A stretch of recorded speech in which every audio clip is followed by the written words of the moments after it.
नमस्ते। आज भारतीय योग संस्थान के संस्थापक प्रकाश लाल जी का आज स्मृति दिवस है।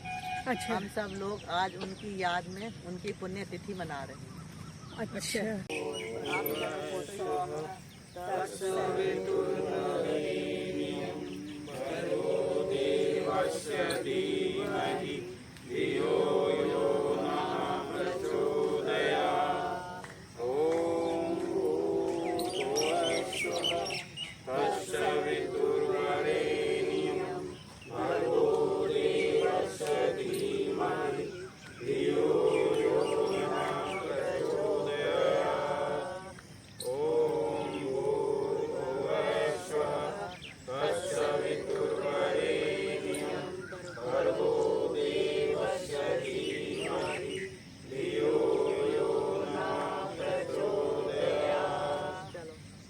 अब आर्या आंटी इस अवसर पे एक अच्छी सी कविता सुना रही हैं, तो आप ध्यान से सुनिएगा। मैं आपको कुछ शब्दों में प्रकाश लाल जी की याद में कुछ बोलूंगी।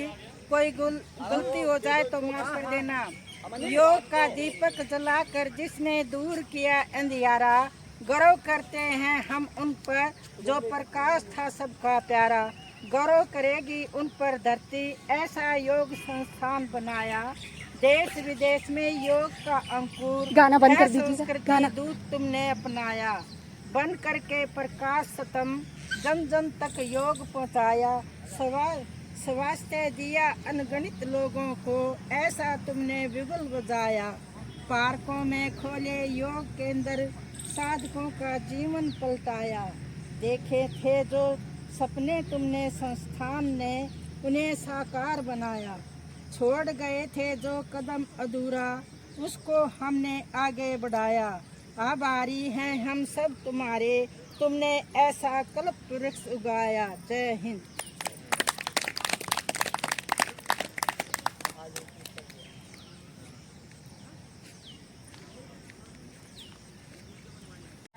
और अब मित्तल जी प्रकाश लाल जी को श्रद्धांजलि दे रहे हैं। प्रकाश लाल जी को अर्पित श्रद्धा सुमन। 30 जुलाई को भारतीय योग संस्थान के संस्थापक श्री प्रकाश लाल जी की पुण्यतिथि को स्मृति दिवस के रूप में मनाया जाता है। अपने दीपक स्वयं बनो को अक्षरशः उन्होंने चरितार्थ किया। स्वनाम धन्य श्री प्रकाश लाल जी ने अपना दीपक स्वयं बनकर लाखों जीवन प्रकाशित किए। उनका जन्म 1 मार्च 1921 को सरगोदा पाकिस्तान में हुआ था। उनकी माता का नाम रामबाई तथा पिता का नाम श्री ज्वाला दास था। जब वे केवल 6 महीने के थे, उनके सिर से पिता का साया उठ गया। फिर भी उनका बचपन उत्साहपूर्ण रहा। 16 वर्ष की आयु में उन्होंने बैंक में नौकरी की। 26 वर्ष की आयु में उनकी शादी सुश्री कृष्णा जी से हुई। पाकिस्तान बनने पर 70,000 लोगों को सकुशल भारत लाने व बसाने में उनकी नेतृत्व कुशलता काम आई। उनका एक पुत्र अमेरिका में हृदय रोग विशेषज्ञ है। 4 पुत्रियों में से 2 ऑस्ट्रेलिया में हैं, 2 दिल्ली में हैं। श्री प्रकाश लाल जी उन महान भावों में से एक थे जिनमें देश प्रेम व भारतीय संस्कृति से गहरा लगाव था। योग को उन्होंने जीवन का आधार बनाया। स्वामी सत्यानंद मुंगेर का यह कथन कि विदेशी भारतीयों को योग सिखाएंगे, इस पर अपनी असहमति दिखाते हुए उन्होंने भारतीयों द्वारा योग सीखने व सिखाने का संकल्प लिया।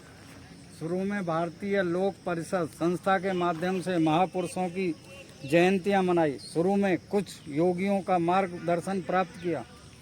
10 अप्रैल 1967 को दिल्ली विश्वविद्यालय के पीछे बाउंटे पर स्थित चौबुर्जा पर पहला योग केंद्र शुरू किया, जो आज बढ़कर भारत के 23 प्रांतों व 9 देशों में लगभग 4000 से अधिक हो चुके हैं। उन्होंने व्यापार छोड़ा और आजीवन भारतीय योग संस्थान को समर्पित रहे। यह नाम माँ योग शक्ति ने सुझाया था। वे नित्य योगाभ्यास करते व कराते रहे। योग शिक्षकों को देश विदेश में केंद्र खोलने के लिए भेजा। संस्थान का योगाश्रम बनने तक आवश्यकता के अनुसार धनराशि संचित होने पर दान की राशि लेनी बंद कर दी गई। इसकी घोषणा योग मंदिर के द्वारा भी कर दी गई। उनका स्वप्न था कि संस्थान नालंदा व तक्षशिला जैसा स्तर प्राप्त करेगा। निःशुल्क योग प्रशिक्षण दिया जाएगा। आज भी संस्थान इस परंपरा का पालन कर रहा है। कुछ अनूठी परंपराओं को भी उन्होंने शुरू किया, जैसे राजनीति व गुरुदम के लिए कोई स्थान नहीं, माला पहनाना व पहनना उन्हें प्रिय न था, उपहार व पारिश्रमिक लेना उनके नियमों के विरुद्ध था। वे सदा ऊर्जावान रहते थे। उनका मनोबल, वाणी का ओज, चेहरे की मुस्कान, मानव कल्याण की भावना तथा उनके व्यक्तित्व में शिव शक्ति के गुण सदा बने रहे। वे थे अल्पभाषी, संघर्षशील, धैर्यवान, दूसरों की भावनाओं की कद्र करने वाले, ईश्वर में अटूट निष्ठा रखने वाले, आत्मचिंतन करने पर बल देने वाले, अपने प्रति ईमानदार रहने की प्रेरणा देने वाले, कार्यकर्ताओं का निर्माण करने पर जोर देने वाले, गलती पर डांटने की बजाय समझाने, क्षमा करने तथा उसे भूलना पसंद करते थे। वे योग मंजरी का व्यापार की दृष्टि से नहीं अपितु संस्थान के उद्देश्य व सद्विचार की प्रचारिका मानते थे। श्री प्रकाश लाल जी ने सर्वे भवन्तु सुखना तथा वसुधैव कुटुंबकम को संस्थान का आदर्श बनाया। उनका व्यक्तित्व बहुआयामी था। प्रतिकूल परिस्थिति में भीतर बैठे परमात्मा से बात करने की सलाह उन्होंने दी, जिससे उत्तर मिलने का विश्वास जताया। नाम यश को महत्व न देना, संस्थान के छोटे छोटे कामों को करने में शर्म न करना, आलोचनाओं की परवाह न करना, प्रशिक्षण हेतु आने वाले साधकों के साथ स्नेहपूर्वक व प्रेरणादायक व्यवहार करना, साधकों के साथ पारिवारिक संबंध रखना, अहंकार न करना, सुविधा भोगी न रहना, स्वयं को कर्ता नहीं अपितु ईश्वर का नौकर समझना आदि उनके श्रेष्ठ विचार थे। उनके अनुसार योगाश्रम में आने वाली महिला साधकों के लिए योगाश्रम उनके मायके के समान है। वे रोगी होने को पाप समझते थे, योग को वो जीवन जीने की कला मानते थे। कर मध्य सरस्वती, कर मूले तु गोविंदम, प्रभाते कर दर्शनम। श्री कृष्ण जी का ध्यान करते हुए प्रणाम करें।